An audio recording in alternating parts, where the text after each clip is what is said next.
Hello everyone. तो जैसा कि आप लोगों के लिए फिर से हम यहाँ पर लेकर आ चुके हैं दिल्ली पुलिस का जो प्रैक्टिस सेट है आपके लिए।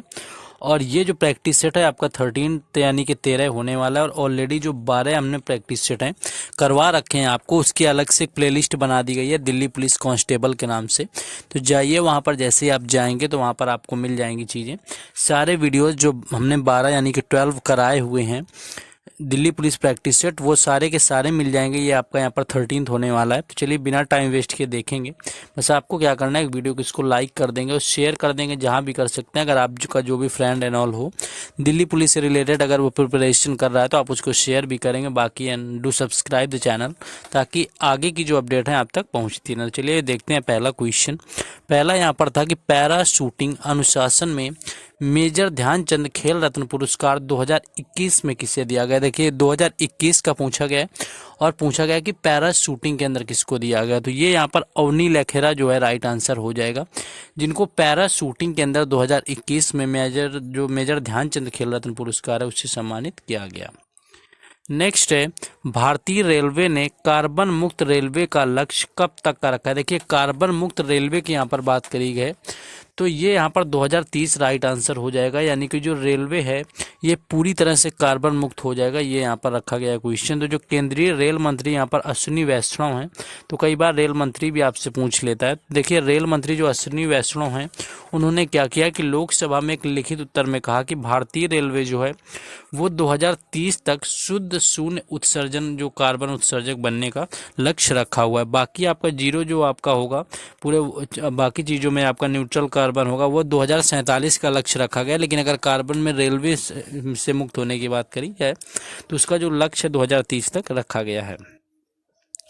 नेक्स्ट क्वेश्चन है, मेघालय में फसल काटने पर कौन सा त्यौहार मनाया जाता है। देखिए मेघालय की बात करी गई है और फसल काटने पर कौन सा त्यौहार मनाते हैं अगर इसकी बात करें तो वांगला महोत्सव इसका राइट आंसर हो जाएगा। देखिए ये क्वेश्चन दो तरह से पूछा जाता है। एक तो ये पूछ सकते हैं कि मेघालय में फसल काटने के बाद कौन सा उत्सव मनाया जाता है, तो ये यहाँ पर आपसे पूछ लेंगे तो आपका वहाँ पर ऑप्शन में बांग्ला दिया होगा तो वांगला आपका हो जाएगा।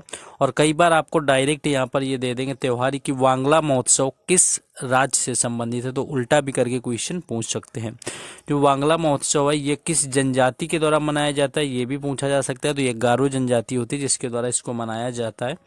इसके यह उत्सव जो होता है उर्वरता के सूर्य देवता सालजोंग के सम्मान में आयोजित किया जाता है। तो कई बार ये पूछ सकते हैं कि किसके लिए इसको आयोजन होता है, किसको सम्मानित करते हैं, किस भगवान की पूजा करते हैं। तो सूर्य देवता और जो यहाँ पर सालजोंग है राइट आंसर हो जाएगा। नेक्स्ट क्वेश्चन है, कौन सा विटामिन हमारी त्वचा और आँखों को स्वस्थ रखने में मदद करता है। देखिए आँखों से रिलेटेड बात हुई है कि यहाँ पर ये समझ सकते हैं कि कौन सा जो विटामिन होता है हमारे आँखों के लिए बेहद ही उपयोगी होता है। तो विटामिन जो ए है यहाँ पर विटामिन ए राइट आंसर हो जाएगा। विटामिन ए का आवश्यक विटामिन होता है जो हमारे शरीर को क्या करता है कि संक्रमण वगैरह से बताता है, तो ये बचाता है। इसके साथ साथ आँख और त्वचा यानी कि स्किन और आइज जो होता है दोनों के लिए इंपॉर्टेंट होता है। उन्हें क्या होता है कि स्वस्थ रखने और संक्रमण से बचाने में ये मदद करता है। बाकी आगे नेक्स्ट क्वेश्चन देखेंगे। नेक्स्ट क्वेश्चन है कि वॉकर कप किस खेल से संबंधित है। देखिए कप कई बार पूछ लिए जाते हैं। वॉकर कप की बात करें तो ये गोल्फ से संबंधित है। और कई बार अगर आपसे ये पूछ लिया जाए कि जो अदिति अशोक हैं इनका संबंध किस खेल से है, तो ये कई बार पूछा जाता है। तो इनका भी गोल्फ से संबंध ये नाम आ जाता है कई बार। तो गोल्फ से संबंधित होता है वॉकर कप, जो कि 1920 में संयुक्त राज्य गोल्फ संगठन के अध्यक्ष जॉर्ज हर्बर्ट वॉकर के नाम पर रखा गया था। तो 1920 में इसकी शुरुआत होती है। और यहाँ पर कुछ आपको बता दें जो खेल होते हैं, जैसे मान लीजिए टेनिस, आपका टेनिस खेल से संबंधित होता है डेविस कप जो कि पुरुषों के लिए होता है। और उसके बाद उबेर कप जो होता है ये बैडमिंटन से संबंधित होता है, महिलाओं के लिए होता है। टेनिस में जो महिला के लिए बिली जीन किंग कप भी होता है, तो ये भी यहाँ पर याद रखना है क्योंकि कप यहाँ पर कई बार पूछ लेते हैं। रोवर्स कप अगर आपसे कभी पूछ लिया जाए कि रोवर्स कप है जो उसका संबंध किस खेल से है, तो इसका संबंध है फुटबॉल से। हॉकी की बात कर ली जाए तो इसका संबंध है रंगस्वामी कप से। क्रिकेट का पूछ लिया जाए तो यहाँ पर प्रूडेंशियल वर्ल्ड कप हो जाएगा। बैडमिंटन की अगर आपसे पूछ लिया जाए तो सुधीरमन कप हो जाता है। कई बार पूछ लिया जाता है कि जो सुधीरमन कप है वो किस खेल से संबंधित है, तो ये बैडमिंटन से होता है। पोलो की अगर बात करी जाए तो ये एजरा कप संबंधित होता है पोलो से। तो ये कई बार जो होते हैं आपसे यही पूछ लेते हैं कि इनमें से कौन सा कप है वो किससे संबंधित है। नेक्स्ट है, भारत का क्षेत्रफल विश्व के क्षेत्रफल का कितने प्रतिशत है। आसान सा क्वेश्चन है ज्योग्राफी का आपका, कि जो पूरे वर्ल्ड का पॉपुलेशन है, यानी कि जो सॉरी आपका एरिया है, वहाँ पर भारत का कितना है। तो देखिए भारत का जो क्षेत्रफल है पूरे विश्व का आपका मात्र 2.4% है, और वहीं अगर आपकी जनसंख्या यानी पॉपुलेशन की बात कर दी जाती है तो 16.5% हो जाता। तो ये आपका होता है। बाकी कुल जो क्षेत्रफल है वो 32,87,263 किलोमीटर है भारत का क्षेत्रफल। लेकिन विश्व के कुल सतह की बात करें तो 2.4% ये होता है। बाकी अगर बात करें तो क्षेत्रफल की दृष्टि से भारत से जो बड़े देश हैं उसमें रूस भी आता है, कनाडा भी आता है, अमेरिका आता है, ऑस्ट्रेलिया आपका आ जाता है। ये क्या है, वे भारत से बड़े चीन और ब्राज़ील भी आ जाते हैं। नेक्स्ट क्वेश्चन है कि 2011 की जनगणना के अनुसार दिल्ली का साक्षरता दर कितना है। देखिए दिल्ली की साक्षरता दर की बात करी गई है तो ये रही है 86.21%। ये दिल्ली की मान लीजिए पूछ ली गई है। सबसे अगर अधिक आपसे पूछी जाए कि किसकी है तो सबसे अधिक जो है वो केरल की होती है। सबसे अगर आप कम साक्षरता दर पूछ ली जाए कि वो किस राज्य की होगी तो सबसे कम होती है बिहार की। और एक दिन ये पूछा गया कि सबसे कम महिला साक्षरता किस राज्य की पाई गई है तो वो थी राजस्थान की। तो ये भी आपको देखिए 2011 की जो जनगणना है कई बार यहाँ पर पूछ ली जाती है तो उसको याद रखना है। नेक्स्ट है कि निम्नलिखित में से कौन सा ग्रह जैवियन ग्रह नहीं। देखिए जोवियन ग्रह यहाँ पर पूछा गया कि जो आपके ग्रह हैं उनमें से कौन जो है जोवियन ग्रह नहीं है। तो ये होता है मंगल ग्रह, जो कि एक जोवियन ग्रह नहीं है। उस ग्रह की अगर बात करें तो यहाँ पर बारी उस ग्रह को जोवियन ग्रह कहा जाता है, क्योंकि कई लोगों के मन में ये क्वेश्चन आ रहा होगा कि जोवियन ग्रह होता क्या है। जो गैस का एक विशालकाय ग्रह होता है और मुख्य रूप से भारी तत्वों की प्रचुरता के साथ में हाइड्रोजन हीलियम गैस का बना होता है, वो होता है जोवियन ग्रह। जिसमें कि ये आपका जो मंगल ग्रह नहीं आता है। पृथ्वी क्या है, एक स्थलीय ग्रह है, ना कि जोवियन ग्रह। हमारे सौर मंडल के भीतर 4 जोवियन ग्रह होते हैं, इसमें कि बृहस्पति है, शनि है, अरुण है और वरुण। ये 4 ग्रह होते हैं जो कि जोवियन ग्रह के अंतर्गत आते हैं। तो आपको यहाँ पर याद रख लेने हैं। नेक्स्ट क्वेश्चन है कि पट्टाडकल का जैन मंदिर किस वंश के शासक ने बनवाया हुआ था। देखिए यहाँ पर पट्टाडकल के पूछ लें अगर जैन मंदिर की तो यहाँ पर चालुक्य वंश राइट आंसर हो जाएगा, जो कि दक्षिण भारत का एक वंश था, उसके द्वारा इसका निर्माण करवाया गया था।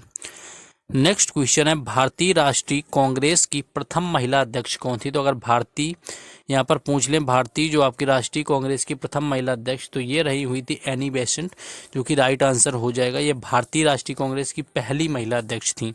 उन्होंने क्या किया कि 1917 में जब कलकत्ता अधिवेशन में कांग्रेस की अध्यक्षता इन्होंने की हुई थी। और वहीं पर अगर आपसे ये पूछा जाए कि जो भारतीय महिला कौन रही हुई हैं तो भारतीय महिला के जो अंतर्गत आती हैं वो रही हुई थी यहाँ पर सरोजनी नायडू, जिन्होंने 1925 में भारतीय राष्ट्रीय कांग्रेस पार्टी के अध्यक्ष के रूप में चुना गया था। तो ये संभालने वाली वो पहली भारतीय महिला थी। तो अगर आपसे कभी पहली भारतीय महिला पूछा जाए तो 1925 के अधिवेशन में भाग लिया सरोजनी नायडू थी। और अगर आपसे केवल महिला पूछ लेते हैं तो वो एनी बेसेंट होता है, जिन्होंने 1917 के कलकत्ता अधिवेशन में भाग लिया हुआ था। नेक्स्ट है कि चांदी का टंका और तांबे का जीतल किसने चलवाया हुआ था। ये क्वेश्चन कई बार पूछ लिया जाता है कि जो चांदी का टंका है और तांबे का जीतल है वो किस शासक के द्वारा चलवाए गए। तो ये चलवाए गए थे इल्तुतमिश के द्वारा। और इल्तुतमिश ये संबंधित किससे था, तो ये संबंधित था गुलाम वंश से। और गुलाम वंश जो है ये पहला वंश था दिल्ली सल्तनत के अंदर। कुल 5 वंश हुए हैं दिल्ली सल्तनत में, और सबसे लास्ट था लोधी वंश, जिसके शासक इब्राहिम लोधी को 1526 में बाबर ने हरा करके मुगल साम्राज्य की नींव डाल दी थी। नेक्स्ट क्वेश्चन आगे है कि जंग लगने से बचने के लिए लोहे पर एक सुरक्षात्मक जस्ते के लेप को किस की प्रक्रिया को प्रयोग करते हैं, वो क्या कहलाता है। देखिए जब कभी जंग लगने से बचाना होता है लोहे की चीज़ों को तो उसमें जस्ते का यानी जिंक का लेप किया जाता है, जो कि आपका जस्तीकरण कहलाता है, जो कि आपका स्टील या लोहे में जस्ते का लेप किया जाता है। और ये क्या किस लिए करते हैं तो सभी को पता है कि इसमें जंग लगाने के लिए इसको यानी जंग से बचाव के लिए होता है। और इसकी सबसे जो सामान्य विधि होती है इसे गैल्वनीकरण कहा जाता है। तो कई बार ऑप्शन में ये दे देते हैं कि गैल्वनीकरण दिया होता है, तो इसे ही गैल्वनीकरण आपका बोला जाता है। इस स्थिति में क्या होता है कि पिघले हुए गर्म जस्ते के घोल में जो होता है अवयव जिन पर जंग रोधी बचाना होता है, जंग रोधक बनाना होता है, उनको उसमें डुबा दिया जाता है। नेक्स्ट है, भारत का कौन सा राज्य कपास का सबसे बड़ा उत्पादक राज्य है। देखिए कपास की बात करी गई है भारत के अंदर, और कपास सभी को पता है कि कपास जो होता है ये इसके लिए काली मिट्टी उपयुक्त होती है। कई बार पूछते हैं कि कौन सी मिट्टी जो होती है एकदम उपयुक्त होती है यहाँ पर, तो गुजरात जो है इसका राइट आंसर हो जाएगा, जहाँ पर सबसे अधिक जो होता है कपास की खेती करी जाती है। वहीं अगर और कुछ चीज़ों को देखें, अगर आपसे पूछ लिया जाए कि चावल का सबसे बड़ा उत्पादक राज्य कौन है भारत के अंदर, तो वो हो जाता है फिर पश्चिम बंगाल। वहीं अगर गेहूं की बात कर ली जाए कि सबसे बड़ा गेहूं का उत्पादक राज्य कौन है, तो वो हो जाता है उत्तर प्रदेश, जो कि गेहूं का सबसे बड़ा उत्पादक राज्य है। और भारत का सबसे बड़ा सफ़ेद सरसों और सरसों का उत्पादक राज्य राजस्थान होता है, यानी जो सरसों है सबसे अधिक होता है राजस्थान में, सबसे अधिक सरसों पाया जाता है। नेक्स्ट है कि सबसे अधिक चीनी किस राज्य में उत्पादन होता है चीनी का, तो उसका भी राइट आंसर उत्तर प्रदेश हो जाता है। गेहूं के मामले में भी उत्तर प्रदेश आता है। और वहाँ अगर बात करें दाल उत्पादन की, तो दाल हो या फिर सरसों हो, दोनों के लिए जो होता है राजस्थान आ जाता है। नेक्स्ट है, सबसे बड़ा जूट उत्पादन की बात करें तो ये पश्चिम बंगाल आ जाता है। पश्चिम बंगाल जूट और चावल के लिए होता है सबसे ज़्यादा उत्पादन। उत्तर प्रदेश में गन्ना और गेहूं होता है। राजस्थान में दालें और सरसों वगैरह होते हैं। नेक्स्ट क्वेश्चन है, ब्रिटेन के किस प्रधानमंत्री ने अक्टूबर 2022 में 44 दिन के कार्यकाल के बाद इस्तीफा दे दिया था। देखिए ये क्वेश्चन करंट अफेयर का बन जाता है, 1 साल पुराना है। तो ये थे लिज ट्रस रहे हुए थे, जिन्होंने 44 दिन का कार्यकाल पूरा किया हुआ था ब्रिटेन के प्रधानमंत्री के तौर पर। उसके बाद इन्होंने इस्तीफा दे दिया, क्योंकि देखिए वहाँ पर वोटिंग होनी थी एक्चुअली, और वहाँ पर जो प्रधानमंत्री थे वो हट जाने के बाद ये वहाँ पर प्रधानमंत्री बनते हैं, और उसके वोटिंग के बाद में क्या होता है कि ऋषि सुनक वहाँ के प्रधानमंत्री बन गए थे। नेक्स्ट है, साबुन में आर्द्रता कम करने के लिए क्या मिलाया जाता है। देखिए साबुन में अगर आर्द्रता की बात करें कि आर्द्रता को कम करने के लिए क्या मिलाया जाता है, तो ये होता है ग्लिसरॉल। तो इसको ग्लिसरॉल बोलते हैं, जो कि साबुन के अंदर मिला देते हैं ताकि उसकी आर्द्रता कम हो जाए। और ग्लिसरॉल जो होता है एक रासायनिक यौगिक होता है। आमतौर पर रासायनिक सूत्र की बात करें तो ये आपका C3H8O3 के साथ जो होता है गैर विषीले, स्वाद में मीठे और चिपचिपा तरल आपका होता है।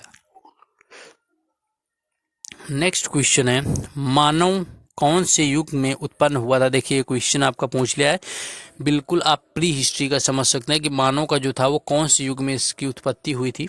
तो पुरा पाषाण युग जो है इसका राइट आंसर होता है, जब मानव की उत्पत्ति हुई थी।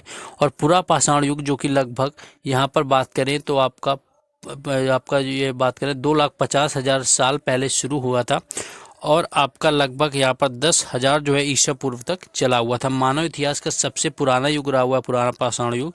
और इस युग में जो है मानव की जीविका का भी अगर आपसे आधार पूछ ले, तो आधार उनके आसपास मौजूद जो प्राकृतिक संसाधन से उनसे इनका जुड़ा हुआ था। नेक्स्ट क्वेश्चन आगे आ गया कि पंडित रविशंकर किस वाद्य यंत्र से संबंधित है। देखिए अगर पंडित रविशंकर की बात करें तो यहाँ पर सितार जो है राइट आंसर हो जाएगा, जिससे कि पंडित रविशंकर का संबंध है। पंडित रविशंकर एक भारतीय सितार वादक और एक संगीतकार रहे हुए थे। उन्होंने क्या किया कि 20वीं शताब्दी में उत्तरार्ध में उत्तर भारतीय शास्त्रीय संगीत के सबसे प्रसिद्ध प्रतिपादक बन गए थे। और अगर अभी कभी पूछा जाए कि इनको भारत रत्न कब दिया गया, तो 1999 में क्या है कि पंडित रविशंकर को मिला हुआ था। और सबसे पहले जो मिला वो संगीतकार थी MS सुब्बुलक्ष्मी, 1998 में मिलता है। इसके बाद 2001 में बिस्मिल्लाह खान और लता मंगेशकर को दिया जाता है। 2009 के अंदर दिया जाता है भीमसेन जोशी को भारत रत्न, और 2019 के अंदर दिया जाता है भूपेन हजारिका को। तो ये 6 लोग यानी कि संगीतकारों में आते हैं जिनको भारत रत्न दिया गया है। और इन 6 लोगों से क्वेश्चन कई बार पूछा गया है, तो ये बिल्कुल याद रखना है कि किन किन लोगों को भारत रत्न मिला हुआ था। बाकी कुछ और लोग हैं, जैसे मान लीजिए सरोद की बात करें तो सरोद से जो संबंध है, यानी कि चलिए क्वेश्चन आगे पीछे हो गए, इनको सेट कर देते हैं। देखिए सरोद की बात करें तो अमजद अली खान हो गए, राजीव तारनाथ हो गए, आशीष खान हो गए, तो ये लोग संबंधित हैं सरोद से। संतूर की बात करें तो शिव कुमार शर्मा, राहुल शर्मा, भजन सुपारी, ये लोग जो थे इनका संबंध जो रहा हुआ था वो संतूर से था। सारंगी की बात करें तो सुल्तान खान और कई बार राम नारायण पूछा गया कि इनका संबंध जो है किस वाद्य यंत्र से है, तो इनका जो संबंध रहा हुआ था वो यहाँ पर रहा हुआ था सारंगी से। नेक्स्ट क्वेश्चन है कि सोमनाथ मंदिर पर आक्रमण कब और किसने किया हुआ था? देखिए सोमनाथ अगर मंदिर की बात करें तो महमूद गजनवी के द्वारा आक्रमण किया जाता है और वो भी किया गया था 1025 में। ये सोमनाथ मंदिर का आक्रमण पूछा गया तो 1025 में हुआ था। और जब महमूद गजनवी ने 1025 में ईस्वी में सोमनाथ मंदिर पर आक्रमण किया तब भीम प्रथम उस क्षेत्र पर शासन कर रहा हुआ था। तो यहाँ से पूछ सकते हैं कि जब महमूद गजनी ने सोमनाथ मंदिर पर आक्रमण किया तो उस समय वहाँ का यानी कि गुजरात का शासक कौन था? तो उस समय भीम प्रथम रहा हुआ था और 1026 में उसने फिर से भीम प्रथम पर हमला किया, जो कि वहाँ पर यानी कि जो वहाँ पर आता था कच्छ का क्षेत्र, वहाँ पर शासन कर रहा था। महमूद गजनवी ने था उसी वर्ष क्या था कि जाटों पर भी हमला किया हुआ था और उसने सोमनाथ मंदिर के अंदर क्या किया कि 20 लाख तक की दिनार की जो संपत्ति थी उसको लूट लिया गया था सोमनाथ मंदिर के में महमूद गजनवी के द्वारा। तो 1025 याद रखना है जिस टाइम पर ये आया हुआ था। और हिंदू जो देवी देवताओं थे विशेष रूप से उनकी क्या थी कि मूर्तियों को तोड़ दिया गया था टुकड़ों में, तो जिनको इसे जिस वजह से क्या बोलते हैं कि इसे मूर्ति भंजक के नाम से भी जानते हैं। तो इन चीज़ों को भी माइंड में रखना है क्योंकि पूछ देते हैं। नेक्स्ट क्वेश्चन है बिल्कुल आसान सा है, 10 बार पूछा जा चुका है कि जो हॉर्न बिल होता है वो किस राज्य से संबंधित है? तो हॉर्न बिल की बात करें तो ये नागालैंड इसका राइट आंसर होता है, जहाँ से इसका संबंध है हॉर्न बिल का, और यह नागालैंड में मनाया जाता है। इसके साथ साथ बात करें तो इसे त्योहारों का सभी त्योहारों का त्यौहार भी कहते हैं। नागालैंड में इसी को सभी त्योहारों का त्यौहार भी बोलते हैं हॉर्नबिल को। और ये शानदार पारंपरिक संगीत वगैरह के माध्यम से होता है और इसका जो उत्सव का नाम है इंडियन हॉर्नबिल के नाम से लिया गया है। जैसा कि सभी को पता होगा कि हॉर्नबिल क्या होता है कि एक पक्षी होता है जो कभी ज़मीन पर नहीं बैठता है, वो बैठा होता है तो उसके पंजों में क्या होता है कि कोई लकड़ी या डाल किसी पेड़ की कुछ छोटी सी टहनी उसके पैरों में यानी कि पंजों में फंसी होती है, कभी ज़मीन पर वो नहीं बैठता है, उसी को हॉर्नबिल बोलते हैं और उसी से इसका नाम लिया गया है। और ये जो उत्सव है कभी पूछ लिया जाए तो ये हमेशा क्या होता है कि 1 दिसंबर को मनाया जाता है, कभी डेट भी कई बार पूछ लेते हैं। नेक्स्ट है अर्थशास्त्र के लेखक कौन है? देखिए अर्थशास्त्र की बात करें तो इसके लेखक हैं कौटिल्य, जिनको एक और नाम से जानते हैं, कई बार दे देते हैं चाणक्य। तो चाणक्य या कौटिल्य एक ही नाम है। इन्हीं की मदद से क्या किया कि चंद्रगुप्त मौर्य ने घनानंद को हराया जो कि नंद वंश का अंतिम शासक था और 322 ईस्वी में मगध साम्राज्य में मौर्य वंश की नींव रख दी थी इन्हीं की मदद से। तो अर्थशास्त्र जो है राजा कौशल, आर्थिक नीति और आपके सैन्य राजनीतिक पर एक प्राचीन भारतीय संस्कृत रहा हुआ था। नेक्स्ट आपका जो था यहाँ पर तो कौटिल्य था, इन्हें एक विष्णुगुप्त जो नाम होता है इस नाम से भी जानते हैं ऑलमोस्ट, तो इनको विष्णुगुप्त भी बोला जाता है। तो अर्थशास्त्र के लेखक के रूप में इनको जानते हैं, तो ये चीज़ें यहाँ पर याद रखनी है। नेक्स्ट है कि किस मुगल शासक ने कैलाश मंदिर को तोड़ने की कोशिश की हुई थी? देखिए कैलाश मंदिर की अगर बात करें कि कौन सा मुगल शासक रहा हुआ था, मूर्ति भंजक के रूप में महमूद गजनवी को जाना गया था, तो ये था औरंगजेब, जिसने क्या किया था कि कैलाश मंदिर को तोड़ा हुआ था। ये मुगल शासक था। मुगल शासक ने कैलाश मंदिर को तोड़ने का प्रयास किया लेकिन अपने मंसूबे में ये सफलता इसको नहीं मिली थी, जो कि एलोरा के कैलाश मंदिर की बात हो रही है जो कि महाराष्ट्र में आपके होते हैं। नेक्स्ट क्वेश्चन आगे है कि 1916 में भारतीय राष्ट्रीय कांग्रेस और किनके मध्य लखनऊ समझौता हुआ था? देखिए 1907 में क्या होता है कि यहाँ पर 1907 में हुआ था, बंटवारा हो गया था मुस्लिम लीग और भारतीय राष्ट्रीय कांग्रेस के बीच में। तो ये जो फिर से समझौता होता है यानी आपस में दोनों यहाँ पर गुट जो थे वो मिल गए थे, 1916 में मिले हुए थे और ये यहाँ पर हुआ था आपका जो समझौता 1916 में लखनऊ के अंदर हुआ था, जिसमें कि भारतीय राष्ट्रीय कांग्रेस और मुस्लिम लीग क्या थे कि एक दूसरे से यहाँ पर मिल गए थे। और 1916 के लखनऊ समझौते में हस्ताक्षर जो किए हुए थे तो ये बाल गंगाधर तिलक ने किए हुए थे राष्ट्रीय कांग्रेस से, और मुस्लिम लीग की तरफ से क्या थे मोहम्मद अली जिन्ना के बीच में हस्ताक्षर यहाँ पर किए गए थे।